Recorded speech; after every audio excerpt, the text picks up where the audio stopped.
right? Like, is this like a uh just like an aggregate of just like your last 30 days performances, and you'll be ranked on that, but we know poor, moderate, good, whatever their skill range might be. I think dictating the skill range thing can be heavily manipulated by outside factors, certain champions, blah blah blah. And I think in the next screen where you find out like, this person mostly plays this thing, like, I don't know, like immediately I'm like, eh. I don't disagree that the information might be misleading, and that might be the aggregate that's like a little bit more deceptive. But like, that's also where it's like, my Uber driver rating, I get a 4 or 5, and like, it puts weight into it. And once you put weight into it, people are going to manipulate it or try to sell it or exploit it. The skill range, though, I think you might be overthinking that specifically, where it's like, you have an MMR already, you have an SR already. There's a range that the matchmakers are naturally putting you anyway. If it's a highly difficult game where you have like a grandmaster and you're only in plat, like that should. Well, this is what I'm saying though, is like, if you play on certain characters, like because you picked them for like the matchup, like, and you just suck at it, you could like, you're boosted as hell. Like it legitimately, you're boosted as hell. But if you play on like one of the four champions that you play in, but like also another point for the behavior part is like, things are just coming to me like as we're like doing this now. We're talking about it. Basically in League of Legends, if you don't type, you could do whatever the hell you want. Like for the most part, if you don't die and you don't type, you could without a human review, you could do whatever you want. You could ruin games left and right by just not typing. Just not typing and just doing whatever you want, and just like, going to kill your minions, going back to your tower. Your behavior. You're saying as far as like player behavior is concerned. As far as player behavior is concerned, like Voyboy has Voyboy has a crying video, like where he literally cried and pleaded to Riot about like this happening in high MMR, where people can legitimately ruin your game, but as long as they don't type, they don't get reported. Like they get passed by on the system. So like, and pros have spoken out about it before. It's not like an uncommon thing. But what you're saying is that Riot's not responding to that, but players are still reporting. I'm wondering if the same thing happens in Dota. I don't play Dota like that, right? But if like, I want to know how your behavior is like. Because the point that you're making, like, League player will not talk and then they could do whatever in a match. And if they honestly are doing something that's bad and like they don't know it, they're throwing, but they don't know they're throwing. What you're saying is that other players are not reporting them, because my understanding is that other players are reporting them, but then Riot isn't justifying those reports. That's what I was. Without a human review, you cannot detect these people for being like toxic players. This is a definite thing. And so like, and then human reviews take a lot of hours and time and energy and effort. And speaking arbitrarily from afar, League players don't have a great reputation in how they report in general. I mean, anytime that there's a report system, I think that there's good and bad actors, Absolutely. But like the scale of that, the reputation of games also plays a factor in this. So, getting back to like the core of this though, like, does this happen in Dota? Does that, is a good question with this, but like, this is also then a system that potentially gives more agency to a player going in, maybe gives a little bit more transparency so they don't feel like they're playing against a smurf, or they have, people who are just throwing.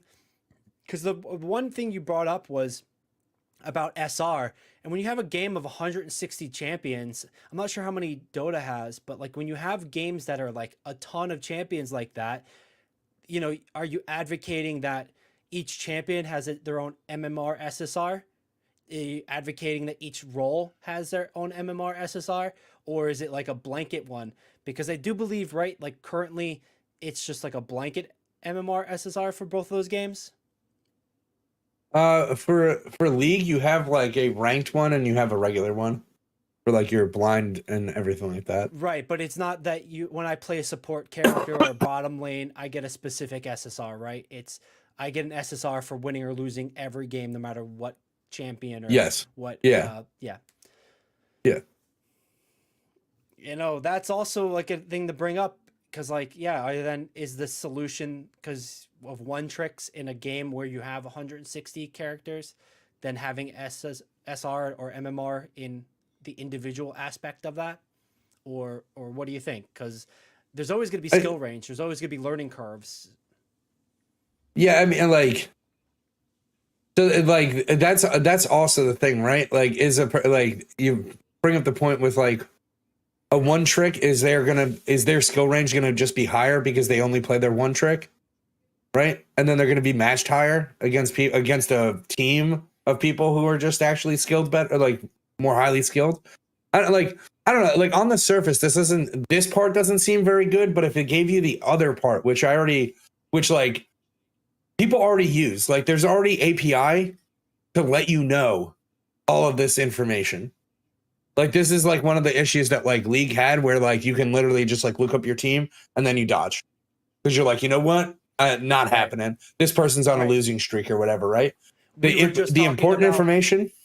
Sorry, we were just talking about the ready go check go system that they're implementing for that dodging, and then ideally harsher penalties for players who still continue bad behavior. But please continue. Yeah, damn it. I had 30 seconds without coughing, bro, and you ruined it. You cut me off. Piece of shit, man. Gotta get some tea and honey, man. I just think like this is like a cool situation, but I do feel that it's not that it's not fully cooked, not fully baked. Not even that, it's not even like fully cooked or fully baked. It just doesn't. It's not the information that you really need. Like going to the thing, like I don't think I would decline a game with moderate skill. Like basically, I would just say if anything's red, I'm gonna queue again. Right? But in that same way, the matchmaker's job is not to give you any games that are red. The matchmaker job in the background is supposed to be giving you green. When it gets to too long of a time frame of waiting, that's when the parameters start getting expanded, and that's when you're going to go into the yellow and the red. So that's also where the choice comes in here for the player, rather than being, I guess, slave to the computer algorithm deciding for you. I don't see any, like, so based on that, like, as I said, like, I don't think there's any reason for me to decline. Right? Like if it would just say like moderate and moderate, isn't that average?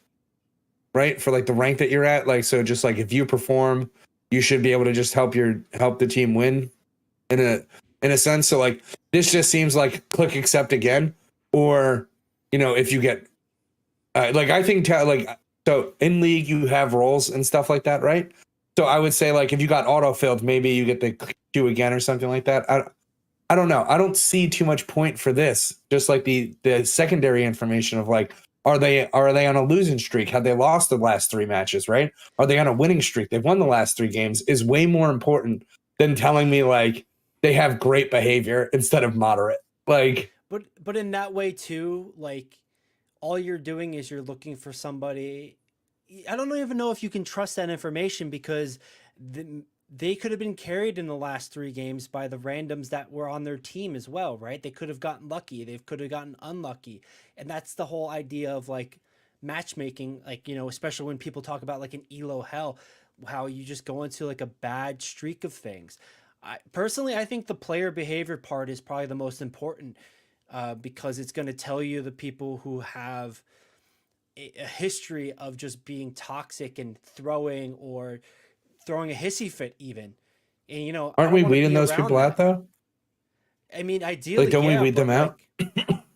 Ideally, yes, but like you're kind of saying on the other side of stuff with League, it doesn't happen, especially if they're not talking. Like, so like, there's the behavior aspect of it, I guess, in the gameplay, the behavior aspect of it, and socially between players. And I think that this might be the most important part. Like, you know, you're choosing which room you want to go into, and like this one can show you, but like it is giving you an overall average, not in each person individual situation, which I guess is probably, you know, what you need, because the anonymity is better. People are going to get targeted. People are going to get lashed out about, etc. It is an interesting system, an interesting possible solve to queue dodging, or like, I guess, bad behavior and whatnot. But any final thoughts with that, Nick? What's, you know, final takeaways? I mean, like, I like again, I don't know too much about Dota, but there are other metrics in the game that I think people should give to players rather than like this one. Like it's not a bad step in the right like direction or anything like that, but uh there are just other metrics in League that I would just that people would probably appreciate more. Like I would appreciate knowing how many times you die by 10 minutes just in general. Like what's the average of my Right. team on the deaths by 10? Like that would I tell me to know. Yeah. queue up again immediately. I would hit queue up again. If it's like 4, if it's 4 by 10 minutes, I'd be hitting that queue up button real quick. Those are like stats where you don't want to get near those players because they're like real frustrating. Like that would be the stats that you want to like use in order to like cultivate which players get to play together. Cause like I'm not like basically this is kind of trying to bring like-minded people together with like-minded people, right? Like this is a good way to I make friends. I Like kind of if you both disagree. queue up and you're like great, great, I but kind of disagree, because I think it kind of then creates the caste system. You're basically just going to try to weed out players based on your superficial belief, be it right or wrong, as far as if it's good, you know, they're a good player or not. You know, if you're dying 4 times in 10 minutes, that's pretty bad. And that's going to show you that. So that's going to incentivize you to just hit Q again a lot more. And then that's basically going to create this like weird separation of like good players and bad players, perhaps, um, at its best sort of like operation. But it then feels like a caste system where it's like, yeah, this arbitrary decision. This might not be exactly the same, but I know it's an example that we might both closely relate to. How after Wrath of the Lich King and WoW, World yeah, of I knew Warcraft, you were gonna bring it up, dude. I was already in my head. I already knew you were right? gonna bring it up. Yeah, The exactly that. Not to that extent, yeah, but you are correct. We do need it. And what he's talking about is just like an MMR rating for like dungeons and stuff, your gear score, stuff like this in World of Warcraft that basically just gets you kicked or removed from parties. Right? It's not based on skill. It's based on an artificial thing, right? But again, unfortunately, you have direct impact on the numbers that we're talking about your player stats, right? So it's not like, you know, how much damage you take from like AoE effects, all right, stuff like that. That's not what they're gauging in World of Warcraft. They're gauging how many times you completed something. What's your rank in this? Have you gotten Gladiator? Stuff like that. So like at, players but can't that's play like that. right, but that at best, of course. But I'll try to go into like a normal raid, and they're gonna ask for the achievement, and it's only been out like Yeah. a week, right? The new expansion just happened, and like it was crazy how people were asking for like 620 eye level when the Race the World First people had 619 eye level. It's kind of impossible things, just because they want to be like loot queens, loot princesses sitting in the back not doing any work, having the achievement, but you can buy the achievement easily, pay gold, and just have somebody carry you to those things. So like I do think, yeah, like as far as WoW is concerned, the eye level shows how much gear you have. It shows the capacity for your ability, but it doesn't show how well you can hit the buttons, of course. Achievements don't really show that. Getting into like, you Yeah. need. I have a friend who's been a multi glad for arena in WoW, and he's in like a glad discord, a gladiator discord, where you have to have 10 gladiator achievements to be a part of that discord, and that's a way for them to find people who are in the same echelon of skill. And like I don't necessarily disagree with that part, but that's also creating that caste system. And like for a general population, not like a 10-time gladiator population, that feels bad. And like even like a player behavior sort of aspect, that might be the only way where it's like, okay, here's karma.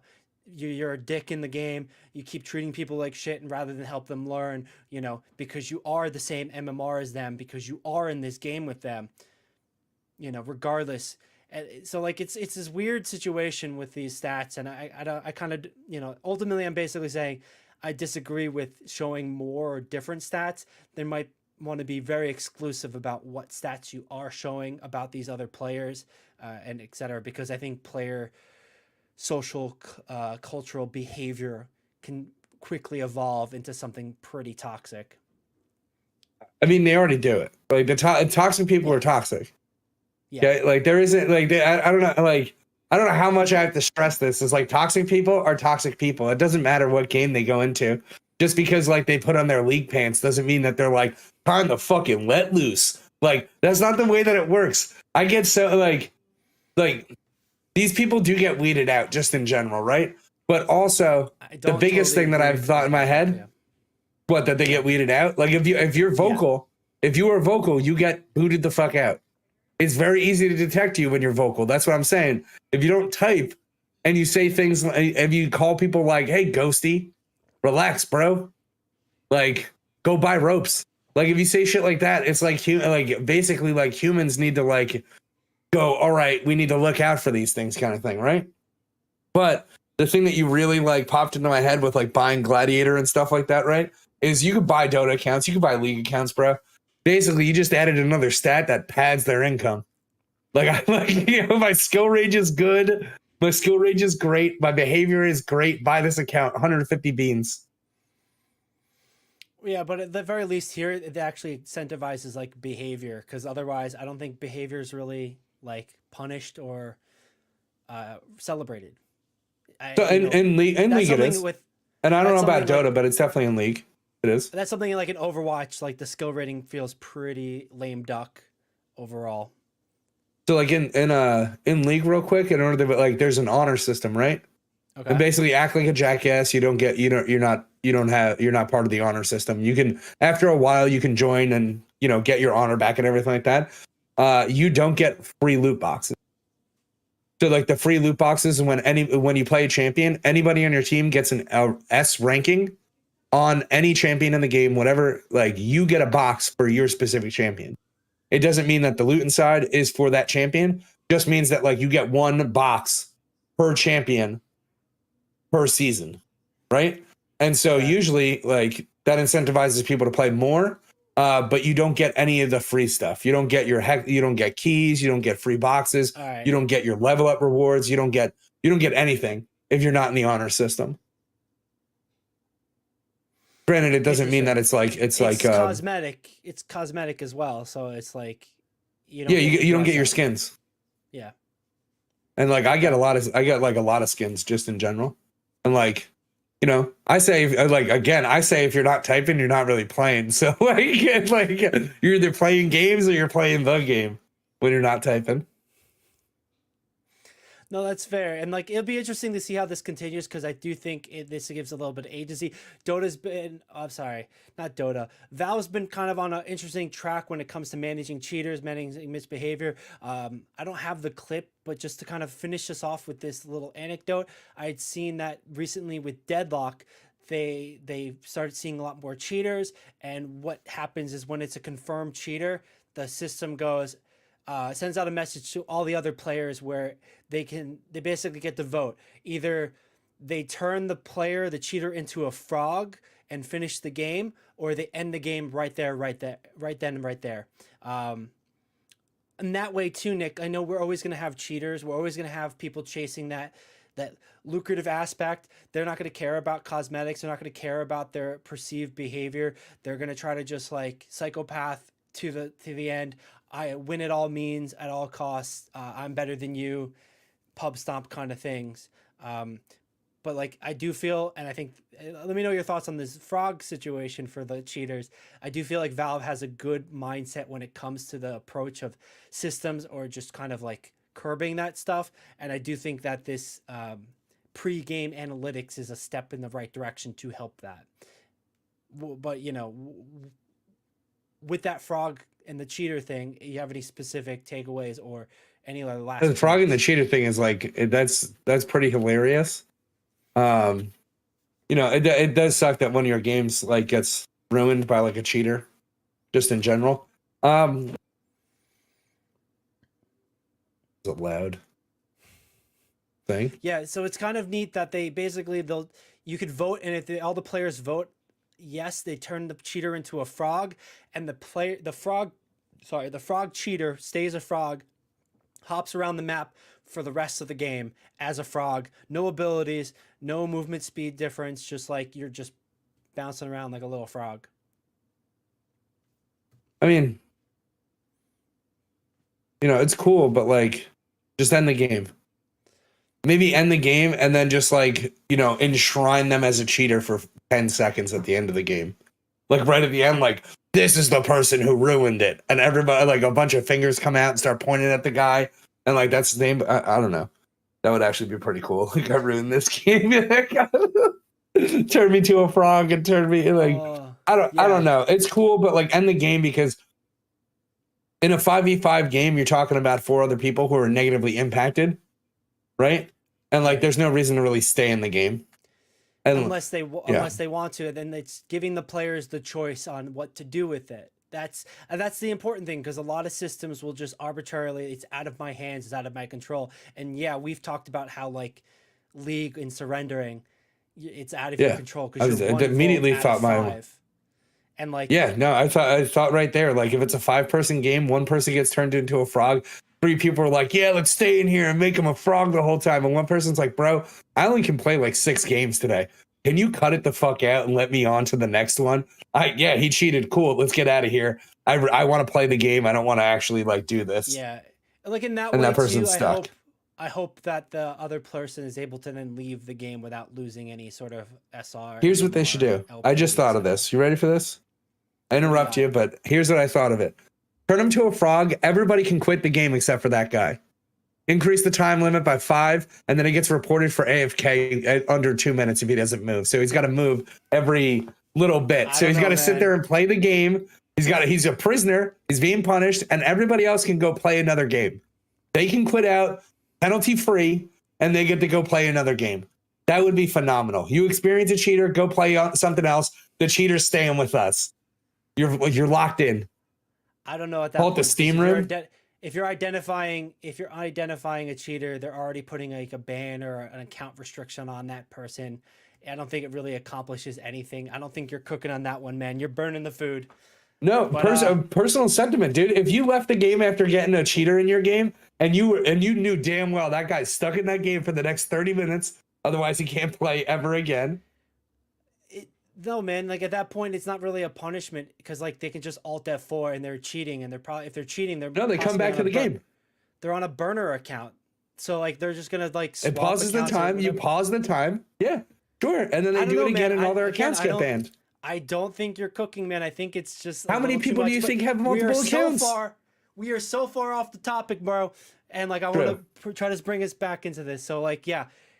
Interesting to see what Valve might end up doing, this new pre-game match analytics thing. See if it's actually going to deter any sort of behavior, any sort of systems, and go from there. And going on. But right now, we're going to move forward. We're going to get into a couple of the other topics. Right now, we're going to be going into the Race to the World first, the grand finale. Going to be running over those details. Coming up a little bit later, we've got Pokemon Pocket. The soft launch happened this past week. We're going to tell you what happened, who was playing, and some of the meta going on. And then we're going to wrap this up at the end of the show with League of Legends Pick'ems. Do a little update on the plans, give you some scores, some highlights, and then our pick'ems for the week. But right now, like I said, we're going to be going into Race the World first. If you're enjoying what we're doing here, hit like, subscribe, follow. It really helps us out. It's free for you guys, and it lets the algorithm know that we want more people to see this. This is good material. I'm stumbling over my words as I'm saying this is good material, so you know that makes it real good. But anyway, thanks for joining us. Hit us up on at the Esports Meta anywhere on social media, and we'll keep in touch with you guys. But for now, Race the World first, grand finale, day 12, final boss gets downed by Team Liquid. Here is the full playlist. I'm going to skip ahead. Queen Ansarac, Nick, did you have a chance to watch some of this fight or all of this fight? All of this fight. I also watched like the 130 polls previously. I was watching a Well, lot of this. yeah, when I asked all of this fight, I meant like the mechanics of this specific boss. Because yeah, like there was over 400 pulls for this boss, and then this day I think they did 100 pulls to get this down specifically. But it took 12 days to get to this point, and Team Liquid, through a clutch play in the end and a crazy amount of DPS in the first phase, ends up doing it. Liquid Max in the bottom left, excited. They already see they got less than 3%. It's already a guaranteed given. This was a crazy, crazy pull. The team elated, jumping around. For a boss that a lot of people believe was possibly not doable on this reset with this amount of gear score. It was done. Lot to talk about, specifically what happened, why, and how. And I want to start us off by kind of I guess highlighting the phase 1 fight. So phase 1, they're on the platform, and 3 major things happen here. Queen Anserac, the boss, gets dragged around. She drops pools of acid on the floor that spread out. She drops webs on people that just also locks down the ground. You can't step in it. You get slowed down. You take damage. Then she also puts a debuff on a player that will put a pool on the ground, but it also knocks anybody up in there. And then the final mechanic she does in phase 1 are these waves of green slime that emanate out from, I believe, a player. So more or less, they have to bait some swirlies, they have to move the boss around, dodge these things. And this was the first part of Team Liquid's success. They were able to do this tight enough, but they were able to get the boss down, I think, 20% extra DPS in this section of fight. So here's the webs, there's the acid, there's the swirlies, but they were somehow able to put out 20% more damage than they were able to do in all 400 other pulls here. And that set them up for great success. I think they were 5 to 10% ahead of the timer of where they've been in previous pulls. And then finally, the thing I want to highlight is THD, a warlock for Team Liquid, makes a god play in the 3rd phase, right as the boss going to go down. They're at 6%. You can kind of see it in the faded health bar here. And the mechanic goes out where you put a debuff on random players. Those players drop a shadow version of the boss, and then other players need to like grab it so it doesn't explode. Here we see a situation where the lock THD identifies it. Let me find it. There we go. They identify it, and then they pop all the way back. Here they go. They see it happen, they take it, they pull it over to the side, drop it, and then come back to the boss. And essentially it saves the wipe at 5%, because if he doesn't grab that, touch that at that point, it blows up and does massive damage to the entire raid. This was a huge clutch play at the end of the phase 3 that allowed them to finally kill the boss and get the official world first. Nick, I know I've been monologuing a little bit, talking about the background plays, the mechanics of this boss. You said you watched a bit of the fight. You said you watched this pull specifically. You saw the magic happen in real time. How was your impression of how Team Liquid pulled this off, and the takeaways from this race overall? Dude, I was super excited, man. I wasn't like cheering or anything, because like I'm not like the most boisterous person when it comes to like esports like that or anything. But like I was pretty glued to it, man. I was watching this like 4 or 5 hours a night. Like I'm not even joking. Like most nights I was watching 4 or 5 hours. I've been watching and this is throughout the whole entire tier, Yeah. right? Like the whole raid tier. So like, and when this is going on, like dude, how do some of these things, like look at the ground when this thing starts getting like really into the thick of it, like look at the ground, look at what everything's going like. Yeah, dude. And like this isn't even like the full phase 3. This is like just getting into phase 3. They're still at like 20 something percent, 28% on the boss. So like they just got into phase 3 and then start, like you said, start looking at the ground and what they have to like dance around.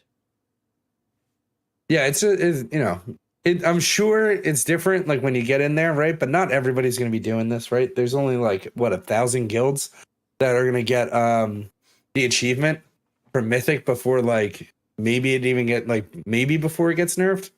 Yeah, we'll So take a look at the numbers of how many people have even gotten to Queen Ansarac, the final boss in the raid. But you know, it is not a very, I don't want to say popular. I guess it's a very exclusive club of who can actually get here, who can understand the mechanics, do the dances. Because, and I'm going to ask you, and I'm going to get back to you in this second here about the other bosses, what you felt about the raid tier. But like when you said look at the ground, it instantly reminded me of another boss in this raid, the Nexus Princess, Kaiveza. And like literally her soften rage after a certain point in the map, like you literally have nowhere safe to stand on the ground. The entire floor is lava and you are going to die. So, you know, there's a lot to going on, a lot to keep track of while pushing all your buttons and doing the damage there. Nick, like I said, I was alluding to and getting to, how have you felt this overall raid tier has been? How do you feel like this race has been? Has it felt competitive to you? Has it felt exciting? You were excited for this. You were pretty hyped watching this for hours. How, give me your thoughts and overall, like the overall raid tier. it didn't seem too competitive, but like, and that just might be because like it turns out Liquid's gonna kill the boss before they go to sleep, and when they go to sleep, the other guys wake up. So it really hasn't felt like too competitive overall. I don't know. That's like that. That's pretty much it. But it's still been fun. It's still been great to watch like watch the overall raid tier. But like no shot, these guys are like right now they're having like a really good time, but like they're not having fun doing this, boss. Like they're not having any fun whatsoever. Like they're I like so zoned in. They're keyed in, bro. Like I don't know, man. I was watching a lot of Team Liquid and like that the vibe from this organization is different than other organizations because you hear, especially from Max's point of view, Max's live stream, you hear the Discord most of the time. You hear how they're having fun moving and going through and through poll. This one specifically, look at the counter in the bottom. We'll go over the specifics. 120 for the brood, I can't remember the name, Ovi. 300 pulls for Kaiveza, Nexus Princess. 171 for Shadow Council. 403 for this last boss. It is a lot of time spent with these. I think the difference between boss 7 and boss 8 was like 4 days between the downing between the two. So you're spending a lot of time with that, of course.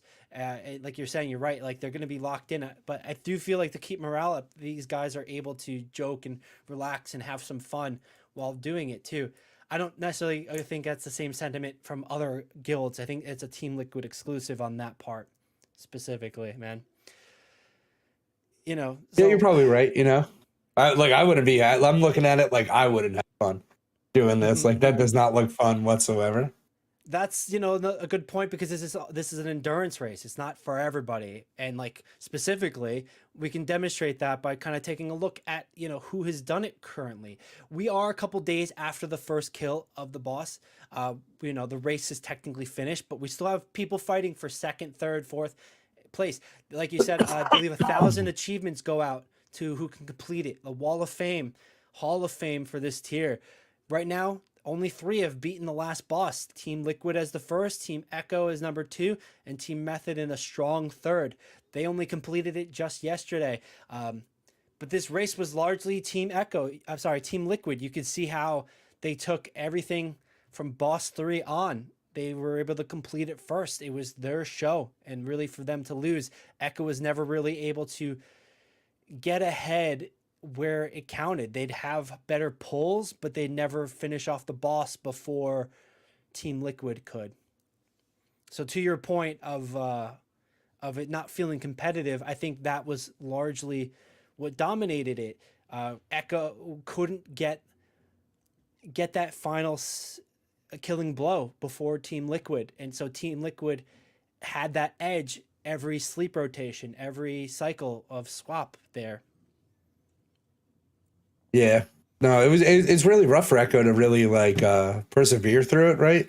Because they have to do everything that they've already done, then beat the next boss, and then go to sleep. And even then, if they beat it that quickly, right? That means that Liquid's going to beat it that quickly. And then they both go to sleep, and maybe they're on even playing ground at that point. So I don't know. Maybe it just needs to change a little bit, but it definitely didn't feel like it was like neck and neck or competitive. I kind of disagree where it did feel neck and neck because it did seem like pull count was around the same or like a little less, a little more, as well as best pull percentages. You kind of see this one-upmanship between the two guilds, Liquid and Echo, where it's like I got them to 20%, then you get the boss to 15%, and then I got them down to 12%, and then you get them down to 8%. I believe that did happen a lot, but Echo was definitely fighting uphill because they needed to overcome that like initial sort of gap. They, anytime you're in second place, you need to not just play as best as you can, you need to play as best as you can and better than the next person to make up that difference. And Team Liquid never took their foot off the gas on that. They never really gave up an inch on that, or enough to the point where Echo was able to capitalize, right? If we were running a foot race, I need to run it.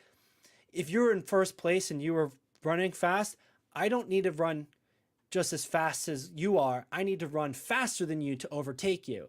And I don't think that was something Echo could ever do. And taking a look at this final, tally here, let me zoom it into a different view. There we go. This is the final leaderboard, or at least the current leaderboard. Top down, Team Liquid, number 1, 8 of 8, beat Queen Answeract, and it took them 404 pulls. I think this is the second most pulls ever, but it's up there as far as I think the Jailer or Anduin was concerned, as well as Sylvanas Jailer fight is concerned. It is up there. Next, Team Echo, and you can see immediately the difference. It took them 449 pulls.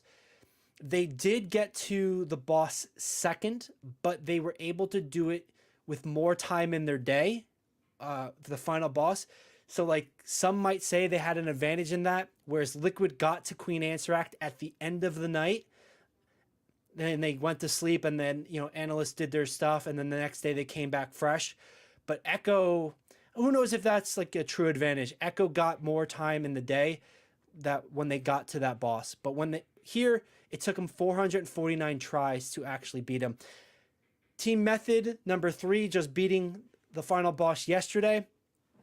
425 pulls. So right there, you can kind of already see maybe Echo had a harder time solving this boss. They had a harder time pushing through, etc. on it. And like, granted, big congrats to them. They did it. Second place, congratulations. Huge, because only 3 guilds have done it so far. And, how many will continue to do it before the nerf? We're seeing number 4 already on pull 533 for just the 7th boss, not even the 8th boss yet. It's wild. Like, there's a lot happening here. So big congratulations. We're talking the best of the best in this game, but like the difference here is like minuscule. It's fractions of percentage. It is 40 pulls at a 400.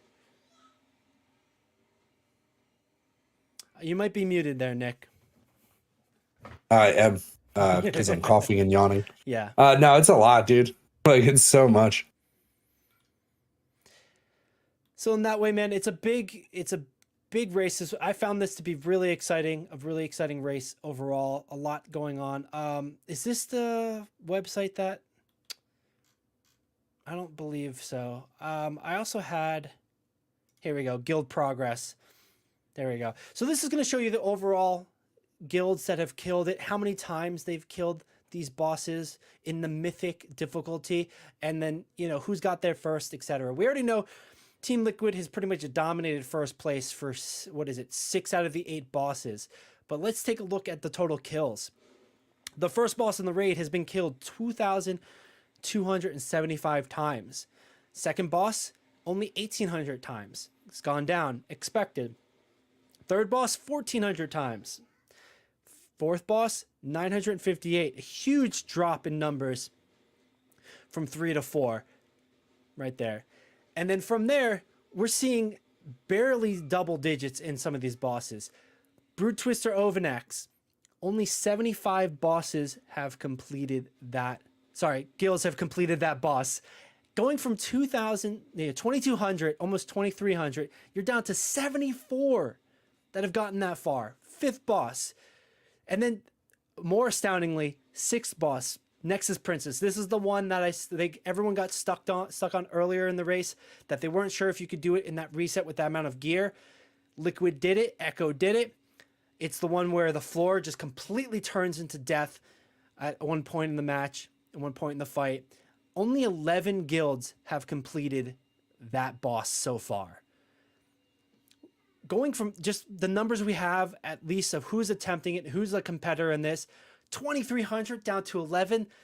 Those are crazy numbers. And then, of course, the last two bosses, you're down to 9, and then you're down to 3.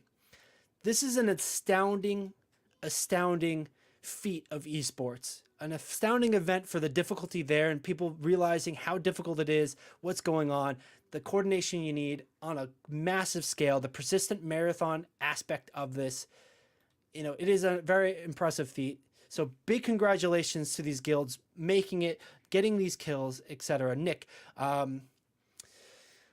we're talking about the kill numbers here, the bosses here.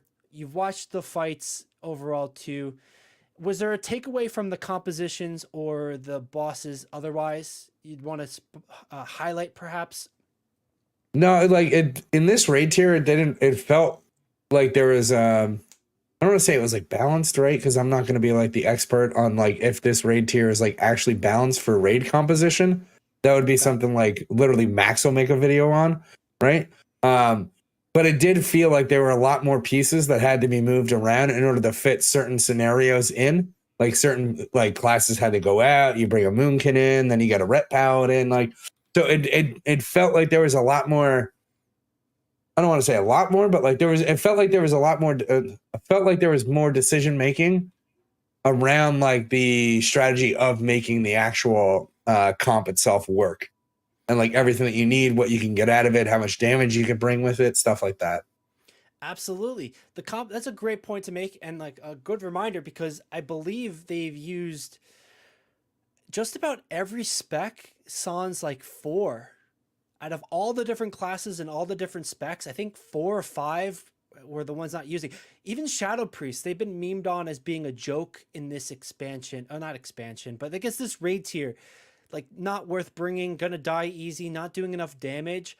They ended up bringing it, and it was something that helped solve the problem. I think it was on Silken Court, so like that's an excellent point to make, an observation, just analysis of like the composition where they have had a huge diversity of specs and classes, and like they're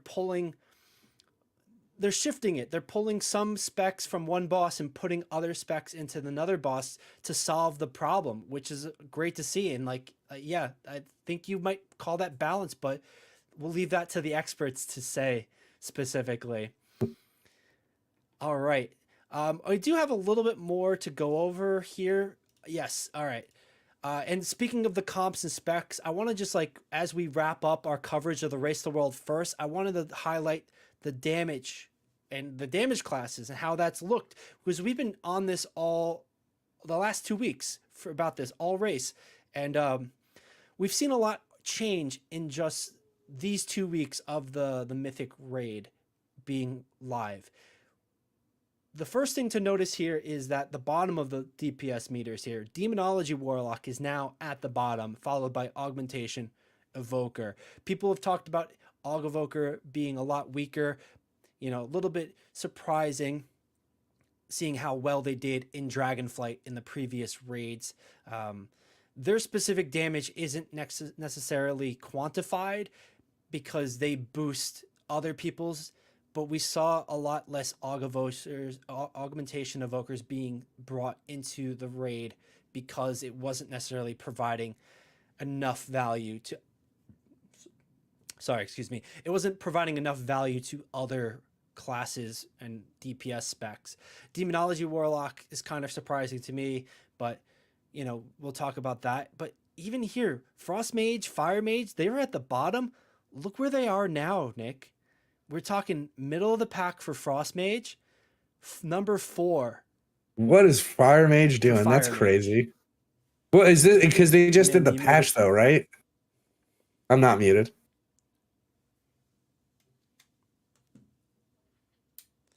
Sorry, what was that, Nick? I'm not muted. Can you hear me?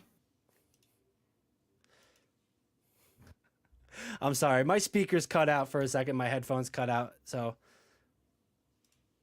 what's that?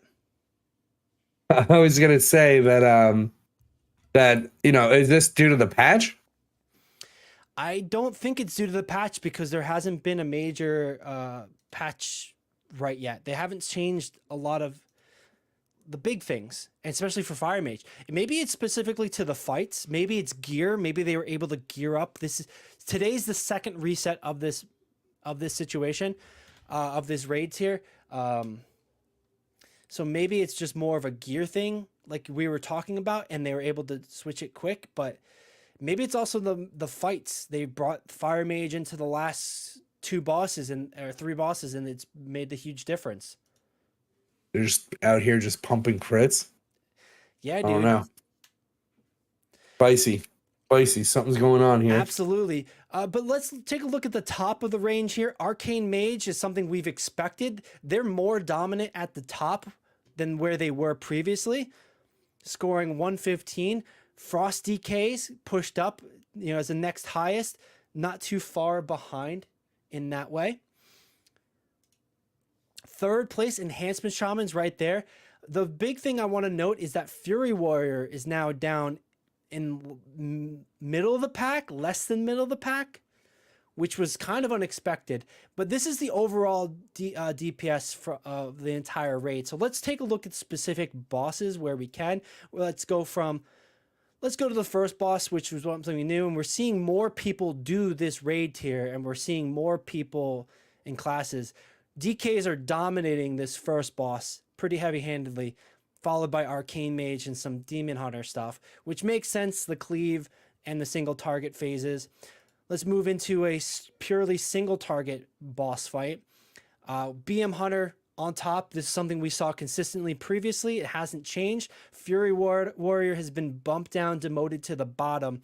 And it might be also because of the sample size getting larger here in this data set. I want to move into a Rashanan, which is the 4th boss of this raid. And it was a big mobility fight. A lot of floor being covered in goo and poison. But it is another ad fight plus boss fight situation. Arcane Mage on the top of this leader, but we're seeing Marksman Hunter towards the top. Ret, I think overall, even Fire Mage, Frost Mage on this. But overall, Nick, I think this kind of alludes to your point that you're saying. We're seeing a lot of representation from a lot of different specs, a lot of different classes being shown on these DPS meters, where traditionally, or a lot of times in other raids, you see one single meta for every single boss. Yeah, no, I mean, dude, seeing the top switch so much recently has been like, it's a pretty good feeling for a lot of these players. Definitely, man. Definitely. All right. I'm just trying to switch back into my headset so I can hear. Mic check. 1, 2. Nick, can you give me a little 1, 2? 1, 2. All right, not working. I'm not going to fight it right now, going back. But yeah, I want to take a look at the last couple bosses here. Let's look at Princess Kaiveza. This is Nexus Princess. This is a boss that only, 9 or 11? I think it was 11 guilds have completed, and they're not showing that much no stats at all for this boss. Let's take a Silken Court. Same situation, not enough data to complete this. And Queen Ansaract, current settings, yeah. Overall, no data on that stuff. we're not really going to get information. Let's take Brood Twister. Brood Twister's the last boss we're seeing here. This was an ad-heavy fight with Frost DK, Unholy DK at the top. Dominant Fury Warrior bumped down. I do want to say it's going to be alluded that Frost DKs are probably going to get a little bit of a nerf this coming cycle, next situation. Almost definitely. Oh, we'll see. We'll see. Right. But they're performing well in AoE, but they're not really performing as well in single target, which something that we saw Fury Warriors doing previously. Yeah, here they're a single target boss. They're in the middle of the pack. But anyway, I think that kind of wraps up our coverage for Race the World first. Any takeaways, final thoughts with the DPS and specs and how that's looking, Nick? Or can we move into just a little bit of a news for WoW? We can move on in. All right. Well, we're going to move on over into the Arena World Championships. That's the next big WoW thing coming up. They have this nice sizzle reel trailer coming in. Let me get the right aspect and let's play this trailer. But more or less, we're expecting the Arena World Championships to kick off, and we're going to tell you how to watch it in just a second.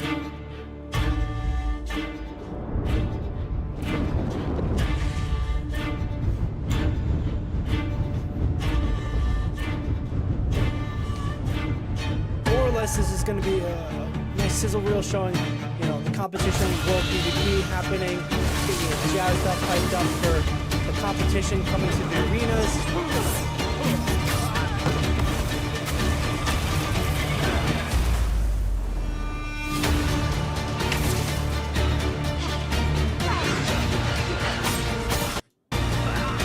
Let's knock it out.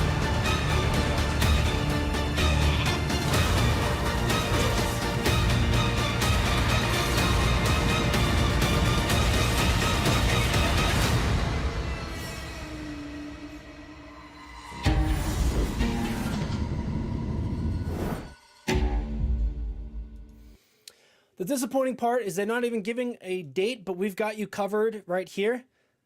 Arena World Championships Viewers Guide from blog post. They're going to tell you, all the information's happening. It's going to be happening over the course of a couple weeks. It actually just kicked off this past week, and then the next part's happening right now.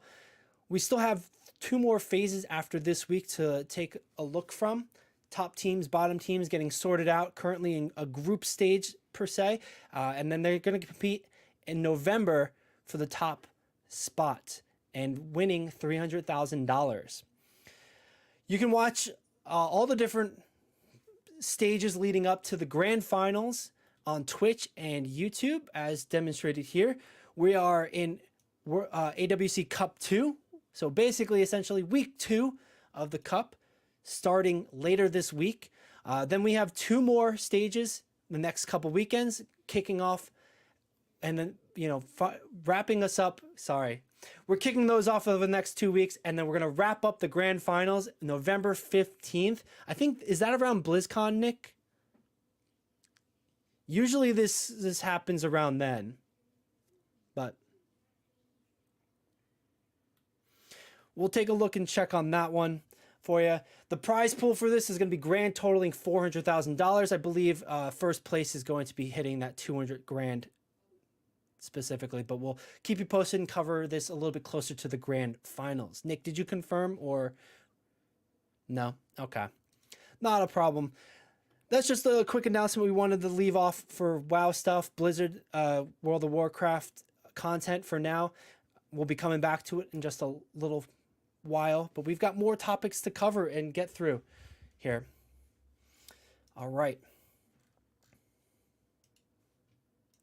The next subject matter, we're going to, after that quick pause, that silent treatment we gave you, the next subject matter is going to be Pokemon Pocket. We had their soft launch this past week where a lot of players moved to New Zealand and started playing the game. The card game unofficially launched in New Zealand, I should say, and players from the region could download the game and start checking out the overall meta vibe and feel.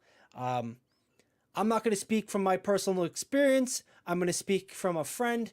Basically, my information on this is that the game feels really solid. The packs have been really nice to free to play, but they do also have that FOMO component where it's like you do want to keep buying and buying. They've talked about here the 2 packs a day. We're trying to limit any sort of crazy spend, etc. But not the worst, not too egregious, not too battle passy in that. There is a battle system. The battle games have felt very fluid, very intuitive to people who've played the card game before, but it has the slimmed down version, the slimmed down flair. So we're starting to see the meta pan out overall on that. Nick, have you gotten to see any videos, any streamers, any sort of hands-on experience happen with this No, game yet? no, I haven't really like looked at it, because the only thing is just the game cut in half, right? So it's just like looking at the art and stuff like that for me. As So far I as haven't prize checked it out pools go, until. yeah, it's 3 points versus the 6 points. Yeah, so like I haven't like checked it out to see how the apps work, and that's the only thing that like I think about. Gotcha. Like how intuitive the app is, like how nice it is for new people who don't use TCG apps like that. And what the deck builder looks like. The other deck builder is pretty good, so I assume it'll be the same. Gotcha. Yeah, overall, from my experience to sort of your question, like here's a gameplay of a specific deck, Starmie deck. The deck builder, this is what we're kind of looking at right now. It's pretty fluid. It's pretty fluid and fluent in what you want to do. You can customize certain things. You pick out cards. You get a max of 2 cards, 2 of each individual card you can put in, up to 20 cards in a deck. You edit the deck, you plus minus it to just add and remove. So it's really smooth, really intuitive that way.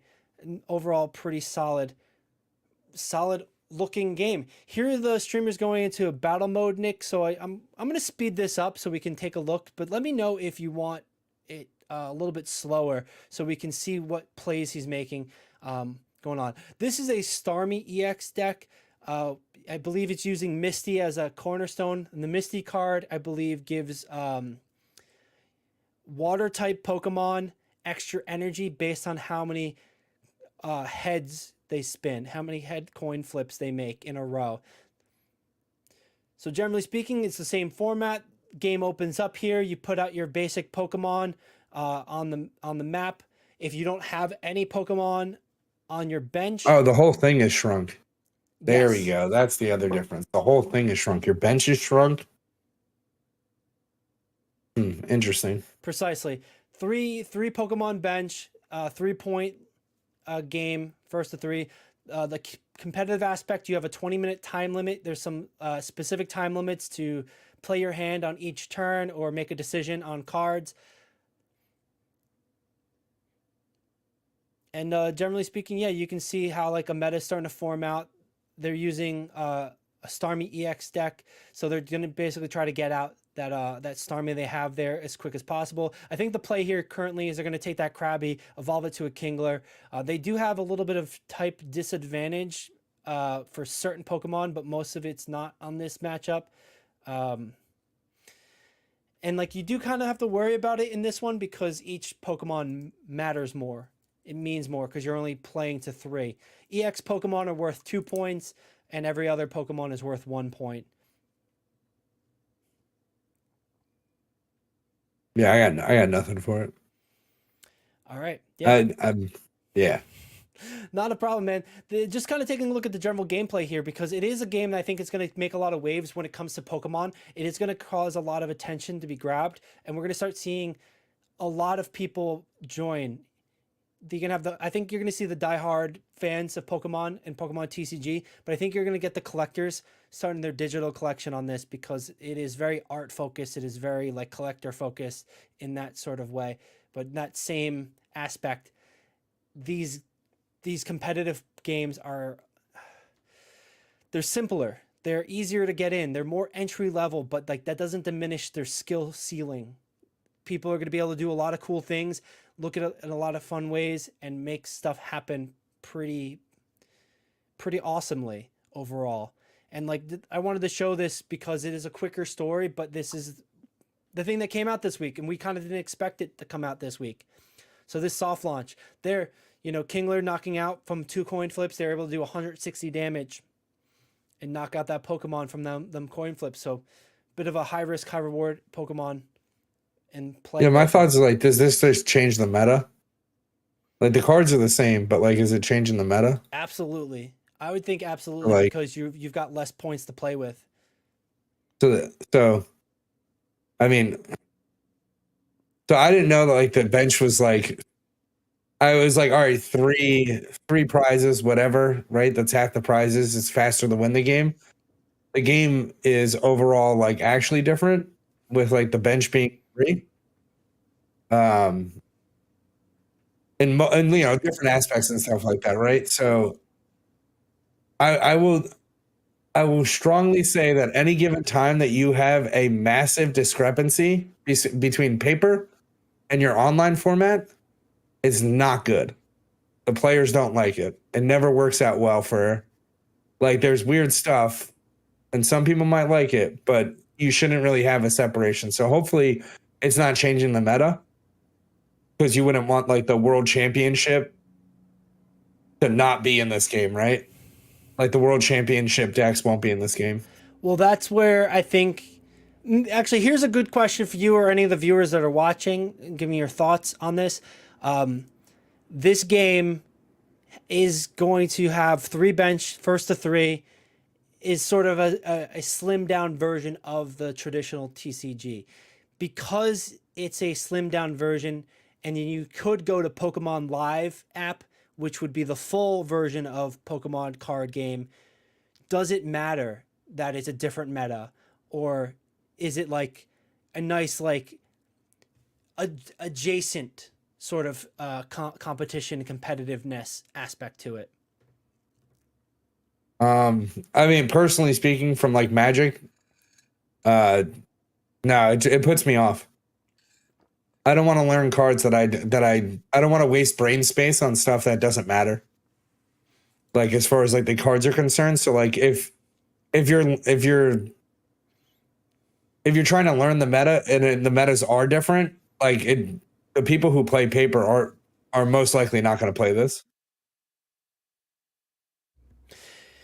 Interesting. We'll see how that sort of pans out. I think another point that might be valid and valuable in this is that currently they do not have plans for a ranked ladder in this game. They do not have plans to bring this version of TCG to Worlds. So it's kind of this isolated system. They don't have trading yet. They're expecting trading to come after the hard release at the end of October.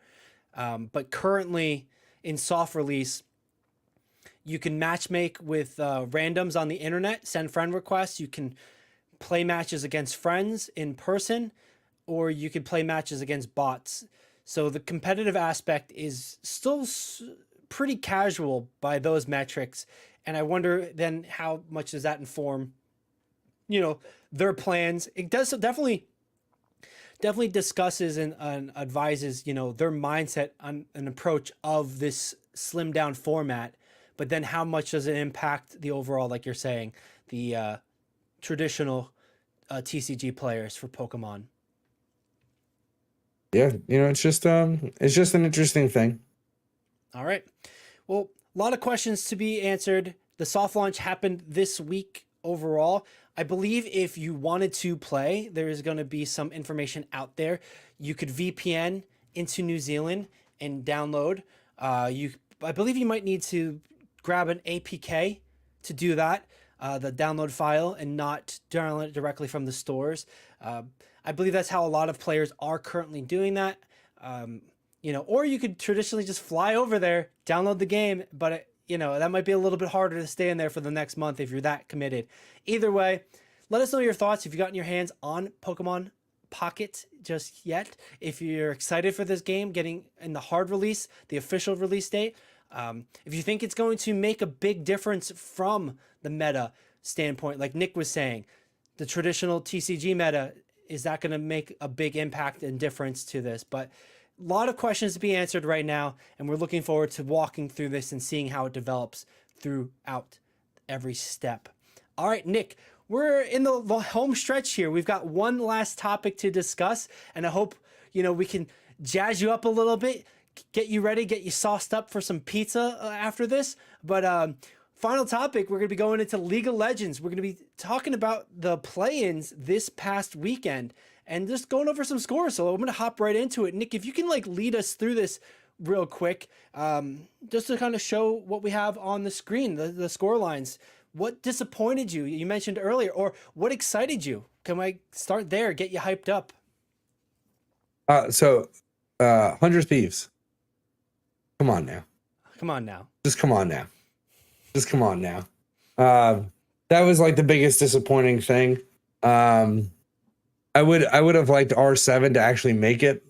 I was like, there was a couple of games, I won't say matches were like amazing, but I'll say there were certain games that were definitely like things to like talk about. Like some of the R7 games were awesome to watch.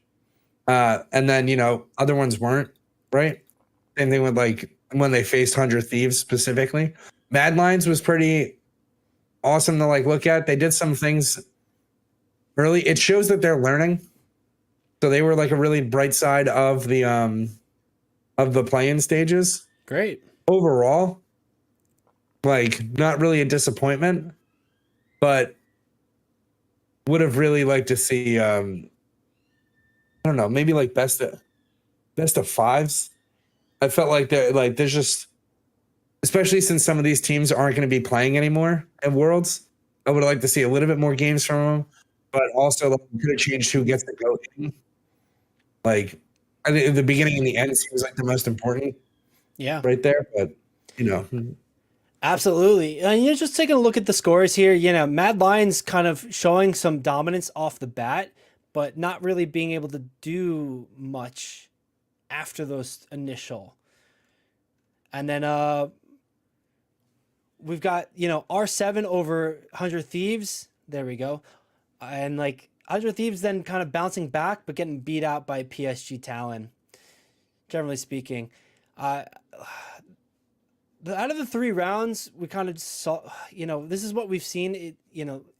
I don't really have a lot to contribute to this point other than these score lines currently, but it does feel like, there's a lot of 2-0s here, really. Like, and like it's a best of 5, so first to 3 is really, but we're not seeing any 3-2s. No, sorry. It's a best of 3, my bad. It's a best of 3, and we're not really seeing a lot of 2-1s. 1, 2, 3, 4. So it's more 2-0 kind of games happening here, which I can't imagine being like, I don't know, like, I don't want to say super competitive, but like the stat lines don't feel great for that. It really doesn't. Like it really does not feel good. All right. But like it's basically like it's just look forward to everything else. Little things that change, but I do think they should have been best of 5s. Just in general, it looked more complicated. The bracket itself looked way more complicated earlier on. Yeah. When people were like looking at it, but basically it was just like you go until you have 2 losses or 2 wins, and that's why it looks all jumbled and weird like that. Yeah, that might be something they could format a little bit better next time. But, moving forward, looking at what's happening next is the Swiss stage here. We have the officiality of it. 2 days, we're getting the first games for the Swiss stage. Yeah. Overall, taking a look at who's playing for these, it's Hanwha Life Esports versus PSG. FlyQuest is taking on GAM Esports, GAM Esports. G2 going with Pain. Billy taking on Mad Lions. Top Esports and T1 are facing off. Team Liquid Honda going against LNG 9bot. Fnatic D plus Kia. Gen G taking on Weibo Gaming Tap. All right. I know we're going to be doing predictions in just a second, but with these initial group stage games, Nick, which one stands out to you? What are you hoping for? What are you excited to watch? And why is it FlyQuest? It's yeah, exactly. It's not. I know it's not. No hate, but Hanwha Life needs to buy gifts for PSG Talon. And I also feel the exact same way for Billy Gaming. They need to buy gifts from a Mad Lion. It's literally going to be a struggle for these guys to wake up in the morning, to get out of the bed, to literally go to the stadium, to sit in the chair, put the headset on, to actually talk about like, so what are we going to do to win, guys? It's brutal. Yeah, are you saying that like as far as like the underdogs of Mad Lions, etc., Pain Gaming? Yeah, it's not going to look good. It's I mean, you know, they might look good. Here's hoping they show up, but these are stomps. Like these are expected to be some stomps. All right. And it's not going to be good for us. If you could pick one team that is going to be like a underdog kind of Cinderella story right now with this, would you pick any of these teams? Yeah, GAM Esports is probably going to clap FlyQuest. Interesting. I said it before, dude. GAM Esports comes out of nowhere. Just like every time you see him at Worlds, you're just like, what are these guys going to do? What are these characters doing? Yeah, and FlyQuest has had a habit of like up and down through this season, but like they've pushed through towards the end of a tournament, end of a bracket. This is the beginning of the bracket. Let's see, you know, if they show up, if they woke up. It's been a couple weeks since they've played, so that I think has a really ripe picking for an upset in that way, just statistically at least. But if you have any other sort of contributions for it, I'd like to hear it. Otherwise, I'd like to get us into the pick'ems. No, we're good. Okay. Let's go to the pick'ems. We're going to go to the pick'ems, but, you know, specifically, I do have a little bit of bragging to do because with the pick'ems, and like, tell me if I'm reading this wrong, but I believe I'm S tier in these pick'ems, Nick. Top 5%. There you go, bro. I'm glad we could do it as a hand-holding exercise. You hear it, chat? You hear that, viewer, listeners? We made it. We're S tier in League of Legends pick'ems. First time doing it. Leaderboard locked, top 5%. Let's go. All right, so scroll down and let's see what was the real reason for it. No need for scrolling down. We don't need to dive. All right, shut off the stream then. We're good. I'm gonna go eat pizza. All right. Yeah, taking a look at this specifically, there's been 16,000 perfect picks, 21,000 perfectly imperfect picks. I'm not sure what that means. I think it generally just means that means zeros. They didn't get it right, right? It means zeros. Perfectly imperfect. Okay. So they have gotten nothing right. Hey, we're doing better than those guys. And like overall, we've got 30 points so far from what's been able to be, you know, doable, deemable. And like the top of the top has been 40 points. So not shabby at all. Let's take a look at the actual specific picks for this week. And let's kind of go in there. All right. Choose 8 teams to advance out of the Swiss round. Swiss picks will not be saved until step 2 is complete. Okay, that's fine. So right now we get to pick 8 teams. Who's going to win out of that? I think this is going to be pretty simple, pretty easy. Let's start with a T1. Let's start with where are they? Gen G? Yeah. There we go. Billy's probably going to get out of this pretty easily. I think. G2, I think, is going to be a strong suit. Looking at our North America teams for my side, FlyQuest and Team Liquid. I'm leaning more Team Liquid making some stuff happen, but I want to hope. I want to believe we're going to see some North America in this tournament. Nick, sure, pick a dream. In America, we are about dreams. We're about hope. Okay. I know, but we're risking my top 5% here. All right, we got to stay on the top. So I'm going to solidify Team Liquid here. Which teams do you see in this also pushing through? Is a PSG coming out of this? Is a DK coming out of this? Dude, picking 8 teams on this list is kind of ridiculous. But we had 4. All right, so hold on. We had 4 pretty simply, and like this is all the teams. Right, so I think Team Liquid feels pretty solid. Gen G definitely is a solid pick. T1, G2, Billy Gaming, I think they're all solid. It's this next part where it feels a little bit. Do we go with the upset with like GAM Esports, like you're saying, over FlyQuest? Do we go with like, you know, something that's a little bit more expected, like a Fnatic even, who can perform well in these high pressure situations? So like, this is the thing. It's going to be the exact same thing, right? So like, they have to lose twice or they have to win twice in order to not face people, right? Basically, or go like 2-1, like 1-0, 2-0, and then 2-1, right? Yeah. And then just the 2-2. So like you have to go 2-1 for the most part, right? All right, so actually, real quick, let's list off the other. If Nick, I'm not totally familiar with the abbreviations, but like, could you read through these teams at the top here, and then like the Let's see. All right. So HLE for like Hanwha Life. okay, I mean, you like Gen G, BLG, like BLG is called BLG. You can like Test yeah, Gaming. Billy Gaming, Test Gaming. Yeah, Weeaboo Gaming, LNG, Fnatic, FlyQuest. Damn, I can't talk. Mad Lions, PNG, Team Liquid. How many picks did you pick already? I have 5 picks currently, 5 of 8. Like this is the thing. Like LNG, Weeaboo Gaming could be like solid picks. Fnatic can come out of nowhere, even though like I talk about disdain towards them all the time. I'm gonna pull the trigger on Fnatic right now because I feel like that's something we are gonna see, push through at least the Swiss round here, and that's really what we're concerned about. Yeah. Like Weeaboo Gaming would be another good one.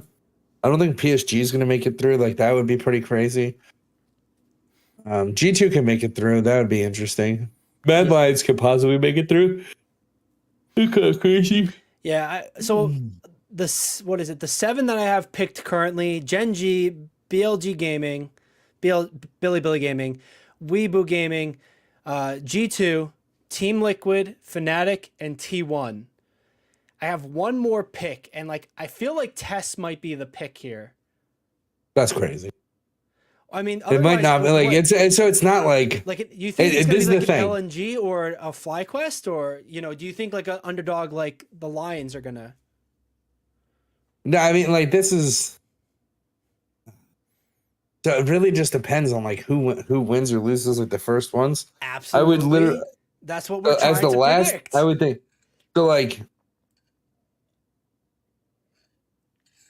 So the hope ones are like T1 and TL, right? If you start with a T, you're probably a hope pick. Same thing with T and Tess, Okay. right? Like that's the thing, right? Weeaboo Gaming's probably a no, like Gen G, Hanwha Life, Billy Gaming, G2, TL, T1, LNG, and well, what about DK here? They're from the LCK. That's generally a stronger league. nah. I'm not sure who they're matching up against right now. Hell nah. That's a hell nah. That's a hell nah for D plus. They are playing Fnatic, no, I mean like they have Showmaker, but like I don't know.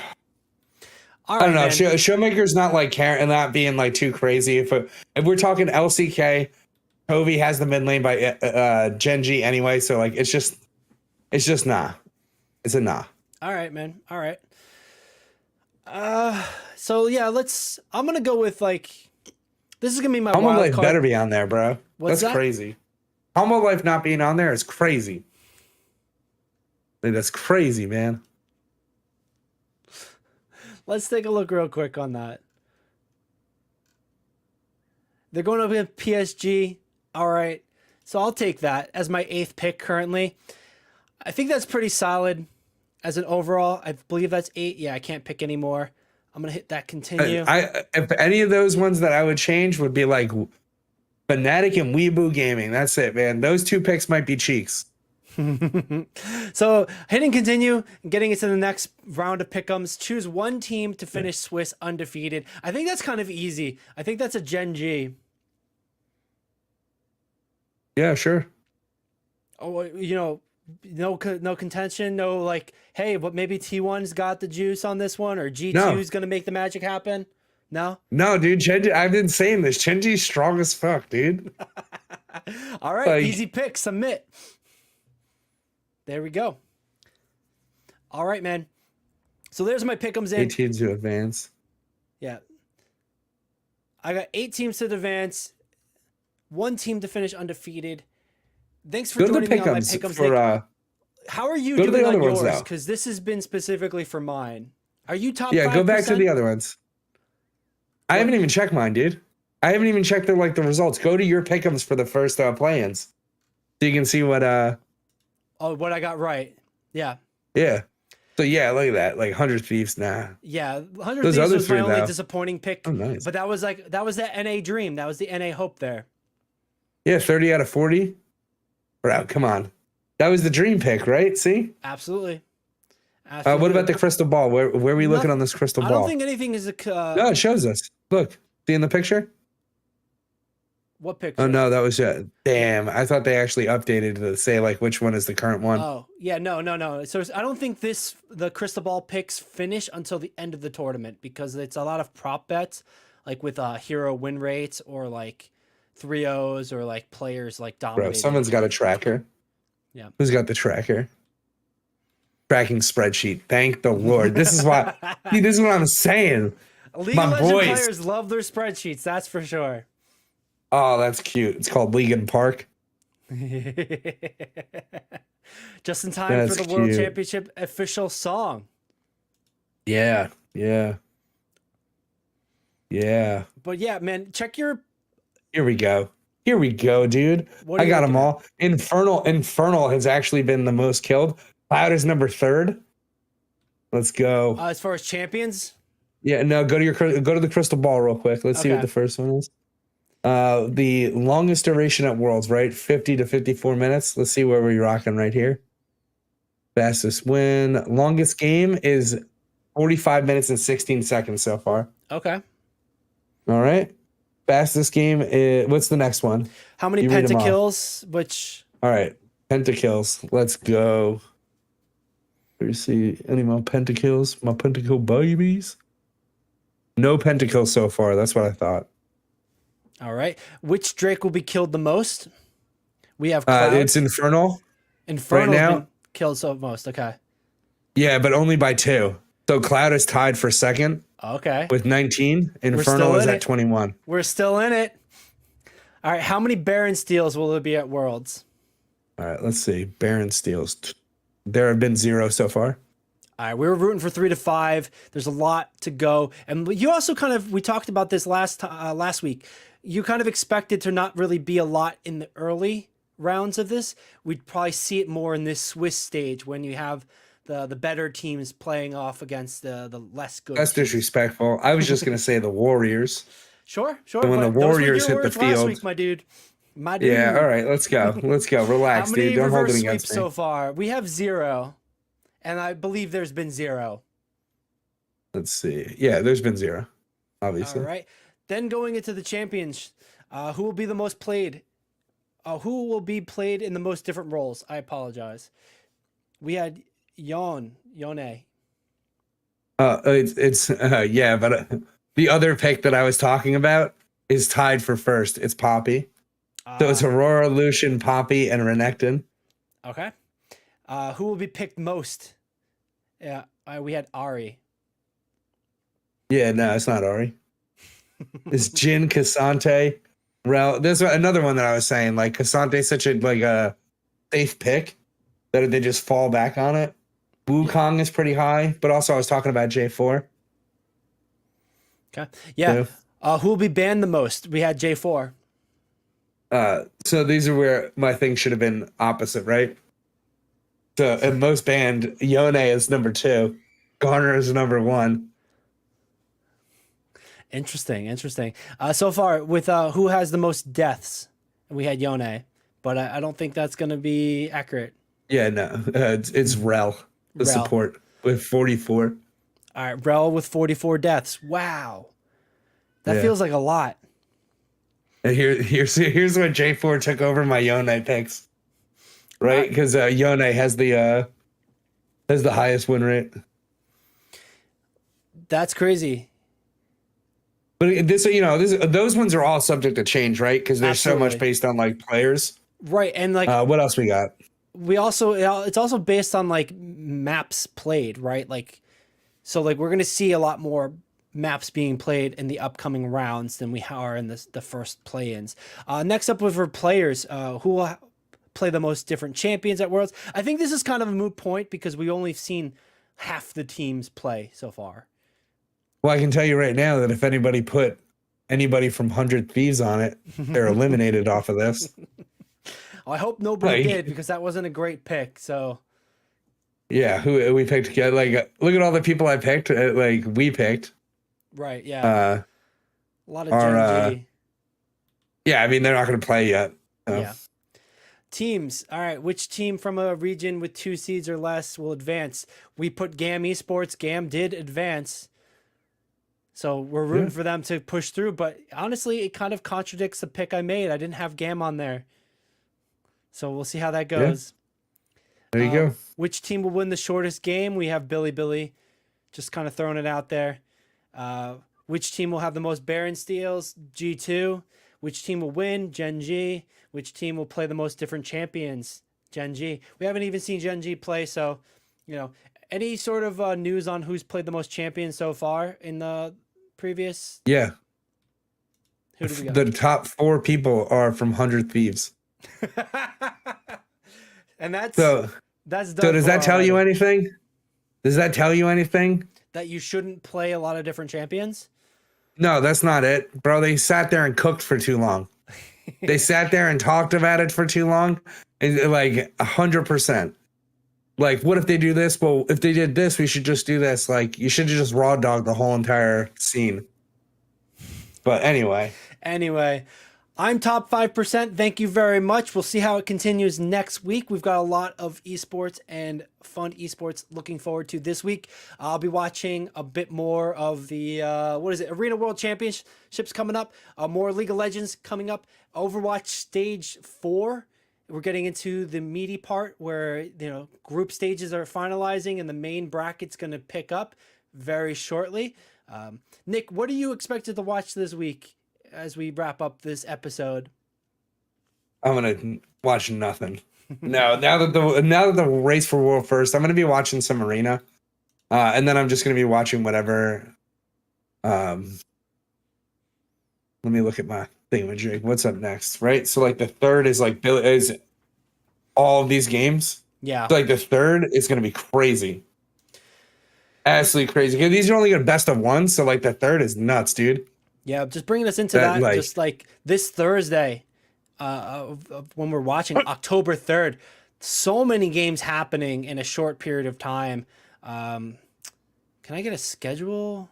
I hear the thing that I do like about this is that you don't know who you're facing next. Yeah.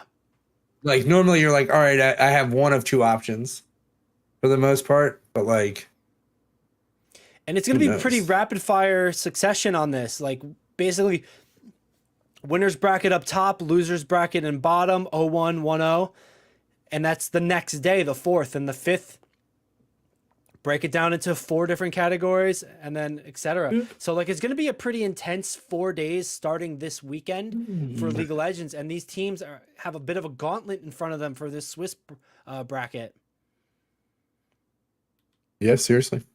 All right, man. Definitely excited to look forward to. Definitely excited to watch. Keep me posted on the scores. We'll keep you posted. So watch. Thanks for joining us. This has been the Esports Meta. You can watch us here every Tuesday on Twitch, Facebook, YouTube, wherever there's live streaming, we do it there. We also, if live streaming is not your vibe, social media is where you're at. Check us out at the Esports Meta on all your favorite social media platforms. We even do threads, so check us out there. It's been a pleasure being live doing this episode with you, Nick. Both rocking the red t-shirts, man. But I do think it's pizza time. Thanks for joining us today. Thanks for joining me today, Nick. It was a pleasure talking with you about games and esports. And we'll see you next time. We'll catch you out there. So see you later. See you later.